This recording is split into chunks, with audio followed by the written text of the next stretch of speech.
দরজা না খুলে দিলে কেউ লাথি দিয়ে তোমার ঘরে ঢোকে নেই, তুমি পায়জামার ফিতে না খুললে তোমার কাছে কেউ আসেনি। আমি সানভীরের পক্ষে, সানভীর যা করছে পারফেক্টলি করছে। তার আগে বলি, চায়নায় নতুন একটা আইন হয়েছে, সেই আইন অনুযায়ী ওই দেশে কোনো মহিলা যদি ডিভোর্স দিতে চায় তাহলে স্বামীর সম্পত্তির কিছুই পাবে না। এমনকি যদি নিজের সম্পত্তিও সে স্বামীর নামে লিখে দেয় তাও ফেরত পাবে না। 3 মাসের খোরপোশ তো পাবেই না, কোনো কিছুতেই পাবে না। যদি সন্তান রাখতে চায় তাহলে সন্তানের খরচটা নিজের দিতে হবে। সন্তান যদি হাজব্যান্ডকে দেয় তাহলে হাজব্যান্ড হয়ে যাবে ওই সন্তানের দেখভাল করার অধিকারী, এবং সে তাকে দেখবে। মানে বিয়ে নামক ব্যবসা, কাবিন নামক যে ব্যবসা, সেই ব্যবসা চায়না টোটালি শেষ করে দিছে।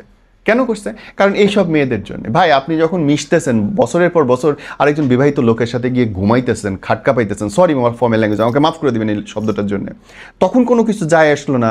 যখন আপনি সুবিধা নেওয়া তার কাছ থেকে বঞ্চিত হয়ে গেল, আমি জানি যে ওই লোকটা কীরকম, তাদের বংশ কীরকম, আমি জানা শোনার পরে লাভ দিব, আগুনে ঝাঁপ দিয়ে বলবো আরে আল্লাহ, আমি ভাবছি আগুন না, এটা তুলা, এটাতে আমি পড়লে আমার কিচ্ছু হবে না। পাহাড় থেকে ঝাঁপ দিয়ে আমি বলবো না না আমি তো পাখি।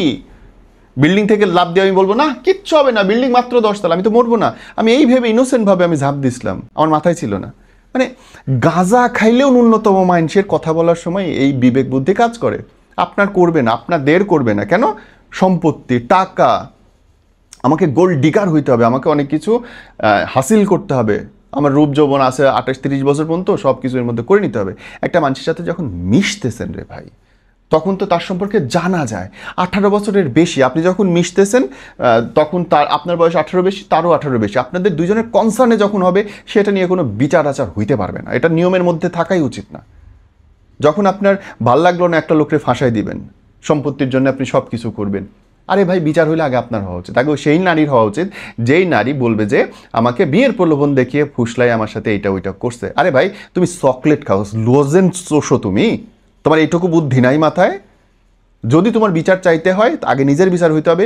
ওই মহিলার জেল দেন ফাঁস হোক, যেইটা সঠিক বিচারের আইনের আসে, আগে তার হইতে হবে, তারপরে গিয়ে ওই ছেলের হইতে হবে। কারণ অপরাধ শুরুটা হয়েছে তোমার দিয়ে। তুমি দরজা না খুলে দিলে কেউ লাথি দিয়ে তোমার ঘরে ঢোকে নেই, সরি এইভাবে বলতেছি, তুমি পায়জামার ফিতে না খুললে তোমার কাছে কেউ আসে নেই। খুলতে নিজেরে হয়েছে, আগাইতে নিজেরে হয়েছে, সুবিধা নিজেরে দিতে হয়েছে। আর যদি বলো যে ধর্ষণ, সেটা প্রত্যেকটার বিচার হওয়া উচিত, ফাঁসি হওয়া উচিত। আমি বিশ্বাস করি নারী নির্যাতনের সবচেয়ে বেশি অপপ্রয়োগ এই আইনটার হয় বাংলাদেশে, এবং এই আইন রোধ হওয়া উচিত। পুরুষদের অধিকার নিয়ে কথা বলা উচিত। বিচার হইতে হলে দুইজনের হইতে হবে, কারো একার বিচার হইতে পারবে না। সমান অপরাধী, সমান কাজ করছে, সমান এনজয় করছে, তুমিও মজা পাইছো আমিও মজা পাইছি, দোষ হয়ে যাবে পোলাডার, ফাইজলামো নাকি? প্রতিবাদ হওয়া উচিত ভাই। নাহলে 2 দিন আগে আপনি ফেসবুকে কাউরে লাইক দিয়েছেন, লাভ রিয়াকশন দিয়েছেন, ওই মেয়ে দরজা লাথি দিয়ে কবে ভাই আমার বিয়ে করতে হবে, সে আমাকে বিয়ের প্রলোভন দেখেছে, কেন? লাভ রিয়াকশন দেখাইছে তাই।